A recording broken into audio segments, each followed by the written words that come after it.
So you've probably heard a lot about the dangers of carrying excess weight in your belly. Yeah. Now there is a new study that finds belly fat or having an apple-shaped body creates an even greater risk for heart attack for women than for men. Yeah, explain this to us, because it's a whole discussion about pear shape, all the shape of the body. And it always has to be a shape of a food, right? Yeah, okay, so yeah, pear right. versus apple, but this actually was yet the latest study. It appeared in the Journal of the American Medical Association. It was done about 500,000 people in the UK.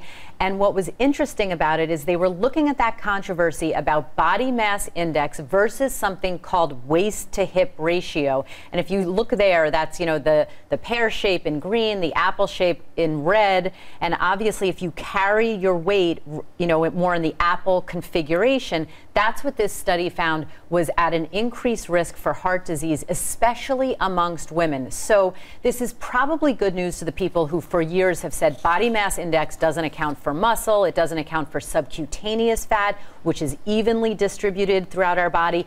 And this study, guess what? It found that's probably correct. It validates that where we hold our fat is actually a greater risk for cardiovascular disease. So people who want to check what their waist to hip ratio is can go online, type in waist to hip ratio calculator, take a simple tape measure, belly button, exhale, that's your waist circumference, and the widest part of your hips is your hip circumference.